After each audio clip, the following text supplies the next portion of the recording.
Hello good morning students. Last topic अपने discuss किया था electronic configuration and oxidation state of lanthanoids. उसके बाद अपने नेक्स्ट टॉपिक आज जो डिस्कस करने जा रहे हैं वो है लैंथेनाइड कॉन्ट्रैक्शन। और ये जो टॉपिक है लैंथेनाइड कॉन्ट्रैक्शन बहुत ही इंपॉर्टेंट टॉपिक है, आपके बोर्ड्स में बहुत अधिक बार पूछा गया टॉपिक है ये। तो देखो इसका क्वेश्चन बहुत बार आता है, लास्ट ईयर नहीं आया, इस बार आने के पूरे चांसेस हैं इस के क्वेश्चन का। देखो टॉपिक क्या है, लैंथेनॉइड कॉन्ट्रैक्शन।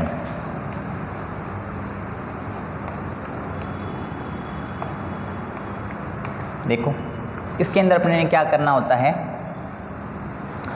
आपको ये पता है कि लैंथेनॉइड जो सीरीज है, लैंथेनॉइड सीरीज वो सीरियम उसका स्टार्टिंग एलिमेंट है, 58 नंबर होता है, और उसका लास्ट एलिमेंट होता है ल्यूटीशियम 71 नंबर एलिमेंट। तो अगर मैं एक पीरियोडिक टेबल की बात करता हूँ, सिंपल, अगर अपने जनरल पीरियोडिक टेबल जब आपने डिस्कस किया था 11th में, तो जब आप लेफ़्ट टू राइट जाते हो तो अगर मैं बात करता हूँ रेडियई की, एटॉमिक रेडियई या एटॉमिक साइज़ की बात करता हूँ, किसकी, अगर अपने बात करते हैं एटॉमिक रेडियई या एटॉमिक साइज़ की, तो जब मैं लेफ़्ट टू राइट मूव करता हूँ तो रेडियई है वो क्या होती है, डिक्रीज होती रहती है, कांस्टेंट डिक्रीज होती रहती है। और अगर मैं अप टू डाउन मूव करता हूँ तो जो रेडियई होती है, एटॉमिक रेडियई, वो क्या होता है, इंक्रीज होता है। अब जब मैं लेफ़्ट टू राइट जाता हूँ तो क्या होता है कि न्यूक्लियर चार्ज बढ़ता है, और जैसे जैसे न्यूक्लियर चार्ज इंक्रीज होगा तो जो एटॉमिक रेडियस है या एटॉमिक साइज है वो क्या हो जाएगा, डिक्रीज हो जाएगा। ये कंसेप्ट आपने 11th में स्टडी किया हुआ है। उसके बाद जब अपने एक बार इसको करने से पहले एक बार अपने 3D में क्या कंसेप्ट डिस्कस किया था एटॉमिक साइज़ के लिए, वो थोड़ा सा अपने वापस डिस्कस करते हैं। 3D सीरीज जो कि स्कैंडियम जो उसका स्टार्टिंग एलिमेंट है और उसका लास्ट एलिमेंट होता है जिंक, 21 नंबर एलिमेंट है ये एटॉमिक नंबर, और इसका एटॉमिक नंबर होता है 30। तो आपने ये देखा था कि भाई जिंक से जब आपने क्रोमियम तक जाते हैं, फिर मैग्नीज से निकल तक जाते हैं, और फिर कॉपर से जिंक तक जाते हैं, तो क्या होता है, जब अपने यहाँ से यहाँ गए थे तो जो साइज़ है वो डिक्रीज हुआ था। क्या डिक्रीज हुआ था, साइज़ क्या हुआ था, डिक्रीज हुआ था। और जब मैं क्रोमियम से निकल तक अपने गए थे तो जो साइज़ था वो क्या था, अप्रोक्सीमेट इक्वल था। उसके बाद जब कॉपर टू जिंक अपने गए थे, यहाँ से यहाँ तक, मैग्नीज से निकल तक साइज़ क्या था, अप्रोक्सीमेट इक्वल था। और क्रोमियम टू कहाँ पर अपने जिंक तक गए थे, सॉरी कॉपर टू जिंक तक गए थे, तो साइज क्या हुआ था, इंक्रीज हुआ था। अगर आपको ये कंसेप्ट ध्यान है और इसमें क्या क्या रूल्स लगे थे, कौन से टेक्निकल चीज़ें फॉलो की थी अपनों ने, तो ये जो लैंथेनॉइड कॉन्ट्रैक्शन है ये आपके लिए बहुत ईजी रहेगा। इसको करने से पहले एक बार हल्का सा इसको अपने दोबारा से चेक कर लेते हैं। यहाँ पर अपने दो कंसेप्ट यूज किए थे, एक तो न्यूक्लियर चार्ज और दूसरा था शील्डिंग इफेक्ट। क्या था, शील्डिंग इफेक्ट। तो देखो न्यूक्लियर चार्ज जैसे जैसे इंक्रीज होगा, हमने लेफ़्ट टू राइट मूव करते हैं, लेफ़्ट टू राइट मूव करेंगे तो number of electrons and number of protons increase होते हैं। तो number of electron and number of proton जब किसी एटम में इंक्रीज होंगे तो न्यूक्लियर का जो चार्ज होगा, मतलब न्यूक्लियस और जो आउटर मोस्ट सेल का इलेक्ट्रॉन है उसके बीच में जो फोर्स ऑफ अट्रैक्शन लगेगा वो क्या लगेगा, मैक्सिमम लगेगा। तो जैसे जैसे न्यूक्लियर चार्ज क्या होता है, इंक्रीज होता है, तो साइज क्या होता है, साइज हो जाता है डिक्रीज। ये इसमें रिलेशन होता है कि न्यूक्लियर चार्ज इंक्रीज होगा तो nucleus and outermost shell का इलेक्ट्रॉन होता है उसमें फोर्स ऑफ अट्रैक्शन ज़्यादा लगता है, तो साइज क्या हो जाता है, डिक्रीज हो जाता है।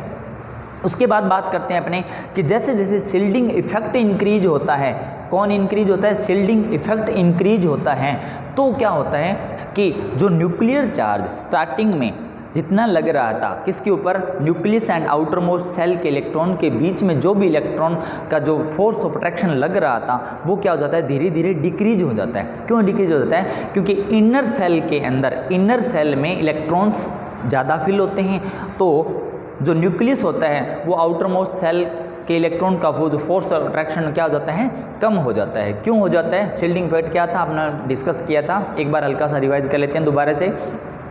शील्डिंग इफेक्ट क्या होता है कि इनर सेल में जो electron, number of electrons fill करते जाएंगे, तो वो जो इलेक्ट्रॉन है वो रिपल्शन करेंगे, एक दूसरे को रिपेल करेंगे, और 3D और 4s जो होता है उसके जो इलेक्ट्रॉन होंगे उसको भी क्या करेंगे, एक दूसरे को रिपेल करेंगे। तो जैसे जैसे रिपल्शन बढ़ता जाएगा, रिपल्शन इंक्रीज होगा, तो साइज़ क्या होता जाएगा, इंक्रीज हो जाएगा।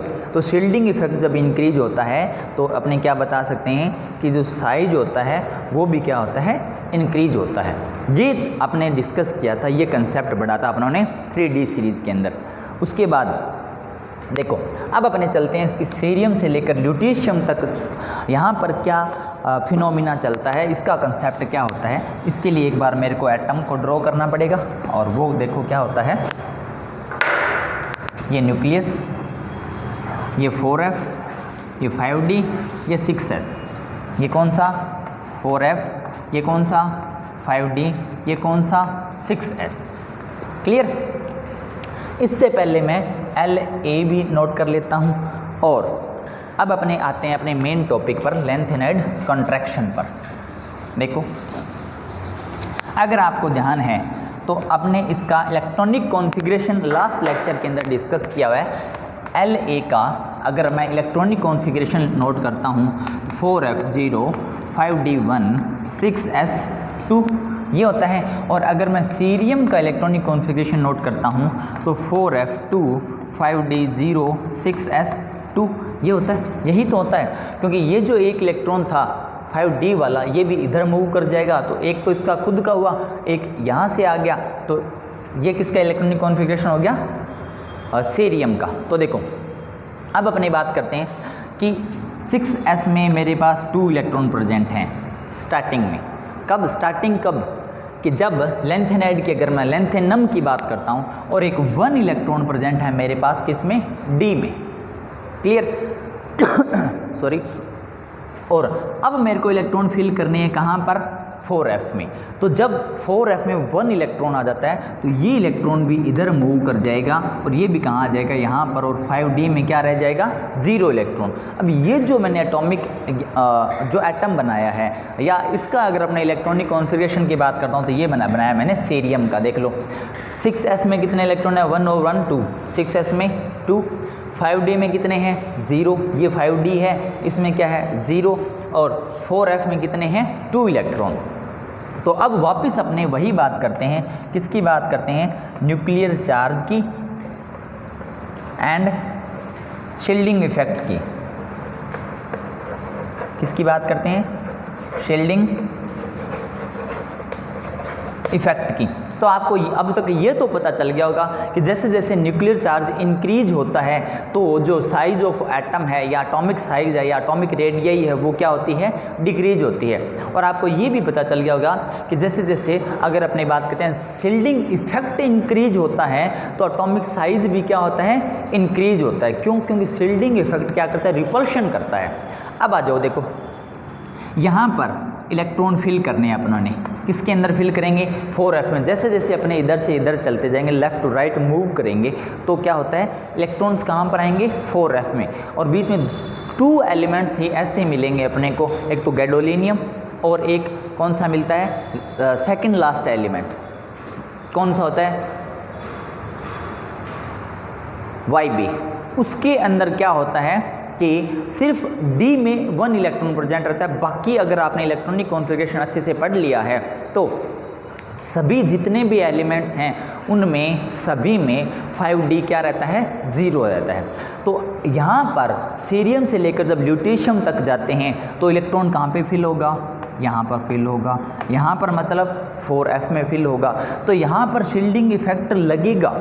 जो शील्डिंग इफेक्ट है वो यहाँ पर जो साइज़ है, एटॉमिक साइज़, वो उसको इंक्रीज करेगा। बट कंपैरिजन करें अगर अपने किसका, न्यूक्लियर चार्ज का, तो न्यूक्लियर चार्ज क्या हो रहा है, ज़्यादा बढ़ रहा है। न्यूक्लियर चार्ज ज़्यादा बढ़ रहा है मतलब न्यूक्लियर चार्ज ज़्यादा इंक्रीज हो रहा है। किसके कंपैरिजन में, शील्डिंग इफेक्ट के। क्यों हो रहा है, देखो शील्डिंग इफेक्ट क्या था, ये न्यूक्लियस का चार्ज है पॉजिटिव, ये आउटर मोस्ट सेल है इलेक्ट्रॉन, आउटर मोस्ट सेल मतलब 6s का इलेक्ट्रॉन है, इसके बीच में जो फोर्स ऑफ अट्रैक्शन था, इसके बीच में जो फोर्स ऑफ अट्रैक्शन था, अब यहाँ पर क्या होगा कि रिपल्शन होगा। और जब अपने 3D की बात की थी, 3D का अपने एटम और बना लेते हैं, दोनों का कंपैरिजन करेंगे, इजीली समझ में आ जाएगा। देखो यहाँ पर मैंने बनाया है ये 4s और ये है 3D, यहाँ पर इलेक्ट्रॉन आएंगे और 4s में भी कितने इलेक्ट्रॉन प्रेजेंट थे, 2 इलेक्ट्रॉन प्रेजेंट थे। तो अब इसके अंदर और इसमें अगर आप डिफरेंस देखते हो तब क्या होता है कि पहले इसकी बात करते हैं कि जैसे जैसे 3D में इलेक्ट्रॉन आएंगे तो 3D और 3D के इलेक्ट्रॉन क्या करेंगे, रिपल्सन करेंगे। ठीक है, 2 टाइप के रिपल्शन लगेंगे यहाँ पर, कौन कौन से कि एक तो 3D के इलेक्ट्रॉन, जैसे ये इलेक्ट्रॉन इसको रिपल्शन करेगा, ये इलेक्ट्रॉन इसको करेगा, ये इसको करेगा, ये ऐसे कंटिन्यूस चलता रहेगा। ठीक है, और एक 3D और 4s के इलेक्ट्रॉन मतलब अंदर वाले इलेक्ट्रॉन, कौन से, आउटर मोस्ट इनर सेल के इलेक्ट्रॉन, आउटर मोस्ट सेल के इलेक्ट्रॉन को क्या करेंगे, रिपल्शन करेंगे। तो 2 टाइप का रिपल्शन यहाँ पर काउंट होता है। फर्स्ट तो 3D और 3D के बीच में रिपल्शन, और दूसरा 3D और 4s के बीच में रिपल्शन। अगर इसी रिपल्शन की बात करूँ, यहाँ पे भी 2 टाइप का रिपल्शन फॉलो होगा। कैसे, एक तो होगा 4f और 4f रिपल्शन, इलेक्ट्रॉनिक रिपल्शन। और फर्स्ट पॉइंट तो ये, दूसरा कौन सा होगा, देखो 5D में तो मैंने इलेक्ट्रॉन कर दिए 0 क्यों कर दिए, क्योंकि अपने इलेक्ट्रॉनिक कॉन्फ़िगरेशन जो नोट करते हैं सीरियम से लेकर ल्यूटेशियम तक, 5D में क्या रहते हैं, इलेक्ट्रॉन 0 रहते हैं। तो 4f और 5D में रिपल्शन होना चाहिए था, बट क्या हुआ कि 5D का जो इलेक्ट्रॉन है वो कहाँ पर प्रेजेंट आ गया, वो उसने कहाँ पे मूव कर लिया, उसने मूव कर लिया 4f में। तो दूसरा रिपल्शन कौन सा होगा, 4f एंड 6s का, मतलब 4f के इलेक्ट्रॉन किसको रिपल्शन करेंगे, इसको। तो देखो ये जो गैप है ना, ये गैप, और अगर इस गैप की बात करता हूँ तो ये गैप जो है वो ज़्यादा है, किसके कंपैरिजन में, इसके कंपैरिजन में। क्योंकि अगर मैं इन दोनों सेल की बात करता हूँ, ये तो कंटिन्यूस हैं, ठीक है, जैसे 3D है उसके बाद कौन सा आता है, 4s आता है। और अगर मैं इसकी बात करता हूँ तो यहाँ पर क्या है कि ये तो है इनर सेल और ये है आउटर मोस्ट सेल, उसके बीच में एक सेल और प्रेजेंट हो गया, तो इनका रिपल्शन है वो थोड़ा सा ज़्यादा हो जाएगा। ठीक है, बट ये इलेक्ट्रॉन और इस इलेक्ट्रॉन को मतलब कौन सा, 4f और 6s के बीच में जो रिपल्शन होगा वो कंपैरिजन कम होगा, किसके, इसके कंपैरिजन में।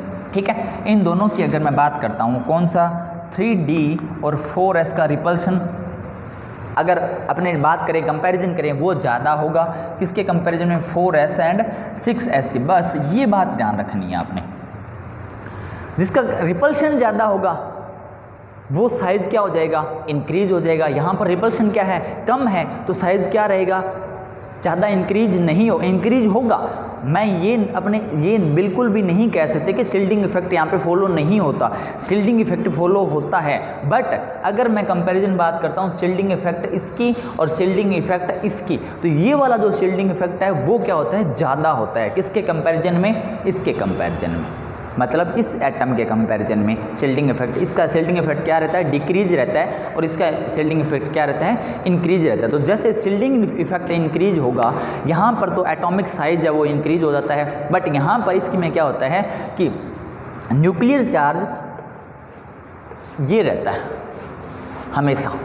तो देखो जैसे न्यूक्लियर चार्ज क्या रहेगा, इंक्रीज, या इसकी जो क्वांटिटी है वो ज़्यादा रहेगी, इसकी क्वांटिटी अगर बात करते हैं अपने क्या रहेगी, कम रहेगी। इन दोनों का कंपैरिजन करें तो न्यूक्लियर चार्ज की वैल्यू अगर ज़्यादा है तो साइज़ क्या होगा, कंटिन्यूस क्या होगा, डिक्रीज होगा। तो इसे ही बोलते हैं अपने, क्या बोलते हैं, लेंथेनाइड कंट्रैक्शन। मतलब ये होता है कि जैसे सीरियम, लैंथेनम और ल्यूटीशियम की बात करते हैं तो इसके एटॉमिक साइज अगर मैं आपको बताऊं तो लैंथेनम का एटॉमिक साइज होता है लगभग अप्रोक्सीमेट आप ये मानो 187, और सीरियम का होता है 183 पिकोमीटर पीएम लगाते हैं, और ल्यूटीशियम का होता है 173 पीएम।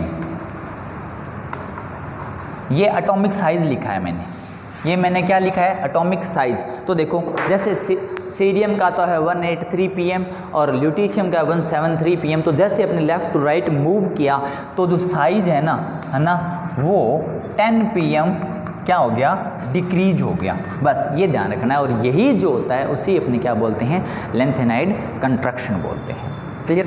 उसके बाद अपने इसके कुछ कॉजेज़ पढ़ेंगे। लेंथेनाइड कंट्रैक्शन अगर फॉलो होता है तो उसका पीरियोडिक टेबल पर क्या इफेक्ट पड़ता है, वो बात करेंगे अपने नेक्स्ट लेक्चर में। Thank you.